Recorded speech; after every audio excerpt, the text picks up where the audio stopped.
Vamos falar sobre tipos. O JavaScript não é uma linguagem fortemente tipada. Nós temos os tipos primitivos, os objetos, e quando você declara uma variável com um tipo, por exemplo, uma variável que é um número, você pode alterar a qualquer momento para qualquer outro tipo, por exemplo, atribuir uma string. Com o TypeScript, podemos tornar o JavaScript mais tipado, deixar isso explícito, atribuir tipos e restringi-lo a esses tipos, além de outras funcionalidades que tornam o código mais parecido com linguagens fortemente tipadas, como Java, por exemplo.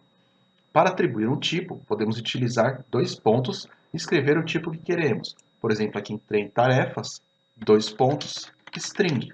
Nas versões mais recentes, não é preciso fazer isso para tipos primitivos. Tanto que colocando o mouse em cima de tem tarefas, nós já vemos que no final ele indica aqui que é do tipo string. E não só porque eu já estou explicitamente colocando que é um string, porque se eu recortar isso daqui, podemos ver que ainda assim ele fala que é do tipo string.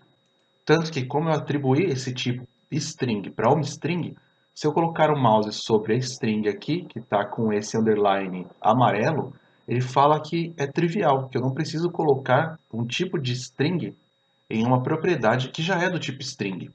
E isso acontece, essa notação amarela aqui, por causa do TS-lint. O TS-lint é um linter, que é um pacote que te ajuda a manter um padrão no projeto, te forçando a usar ou não determinadas coisas, escrever o código de um jeito, e podemos ver essas regras dele no arquivo aqui, tslint.json. Aqui temos todas as regras que vêm por padrão e você pode mudar, adicionar e fazer o que bem entender para deixar o código da melhor forma para você escrever. Você pode procurar por TSLint no Google e ver as regras que ele tem, porque são várias regras. Tanto que eu posso pegar o nome da regra que a gente está acusando aqui, né, que ele está acusando, que seria aqui no inferible types. Tanto que se eu procurar aqui por no Inferable, ó, ele já achou aqui para mim, do Inferable Types. E se eu colocar aqui, se eu der um over em cima desse nome, dessa regra, ele me diz aqui que ele explicitamente não te deixa tipar declarações de variáveis ou parâmetros inicializados com number, string ou boolean. Mas eu tenho uma regra aqui que torna isso true, mas também tem uma outra que fala para ignorar parâmetros. Então, em parâmetros de métodos, eu ainda consigo tipar os parâmetros que eu estou recebendo com o tipo que eu quero, mesmo ele sendo number, string ou boolean. E para mostrar aqui como o TypeScript te força a utilizar esses tipos e a respeitar esses tipos, se eu vir aqui no meu constructor e aqui em this.temtarefas, para a gente referenciar essa nossa propriedade de temtarefas, e eu tentar atribuir um número, ele vai me dar um erro aqui. Ele já me acusou um erro. Vai falar aqui que o tipo 0, que seria um number, não pode ser atribuído a um tipo string. Podemos remover aqui então isso. E como já temos essa regra, podemos remover aqui também a tipagem de string. E agora vamos popular o nosso array de tarefas. Vamos criar dados fictícios por enquanto. Não temos como inserir de forma correta.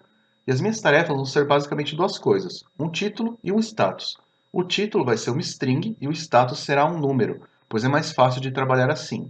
Sendo assim, se ele for 0, ele está cadastrado. Se for 1, está em andamento. Se for 2, está concluído. Mas quero dizer aqui que meu array será um array de objetos desse tipo. Como eu posso fazer isso? Posso declarar o tipo, como vimos, com a string, usando dois pontos, para setar o tipo na frente dessa propriedade e antes da atribuição do valor.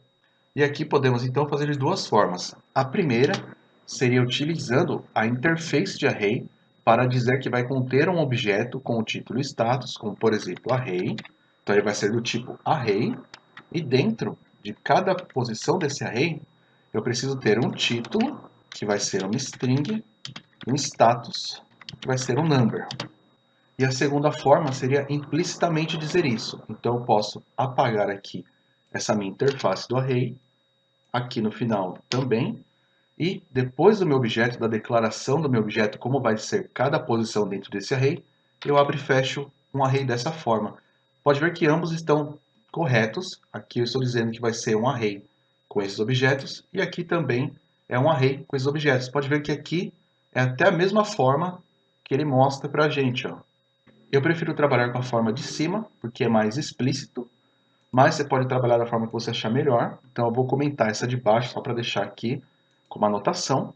E com isso já sabemos que o nosso array deve conter como será a tipagem dele, e qualquer propriedade ou tipo diferente atribuído dentro desses objetos no meu array, ele vai dar erro.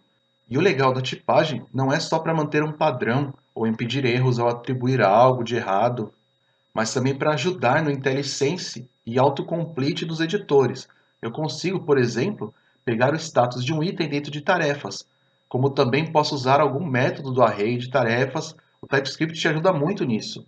Então, só com um exemplo aqui, se eu vir aqui em this.tarefas e pegar a primeira posição, por exemplo, apesar de não ter nada, se eu colocar um ponto, eu já sei que dentro eu tenho tanto status quanto título. E se eu tentar atribuir alguma coisa que não existe, como por exemplo nome, ele já vai me dar um erro aqui de que não existe a propriedade nome dentro do tipo título e status.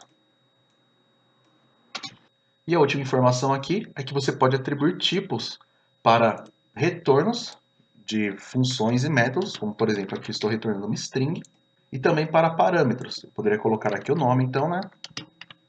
E aqui tipo string, dessa forma. Então já sei que meu parâmetro nome é do tipo string e também que meu get sem tarefas retorna um tipo string. Vamos só apagar aqui esse parâmetro que a gente não vai utilizar, mas a tipagem eu vou deixar aqui. E agora que temos o nosso tipo declarado aqui nas nossas tarefas, vamos criar pelo menos duas tarefas. Então aqui a primeira vai ser escrever aula, e eu posso colocar aqui um status de 0 e aqui um título de escrever aula. E o segundo aqui vai ser gravar aula. Então status de 0 e título gravar aula. Dessa forma aqui. E também vamos mudar esse tem tarefas aqui. Vamos colocar algo um pouco mais genérico, como por exemplo, lista de tarefas. Então eu posso tirar isso, lista de tarefas. Aqui eu vou mudar também lista de tarefas. E agora, como mudou essa propriedade, eu preciso aqui no meu HTML mudar também. E agora podemos salvar. E aqui no nosso HTML, pronto, a mensagem mudou. Temos aqui lista de tarefas. Agora vemos essa mensagem porque ele passou na condição do if, pois tem tarefas. Na próxima aula vamos visualizar esses dados do array no nosso template.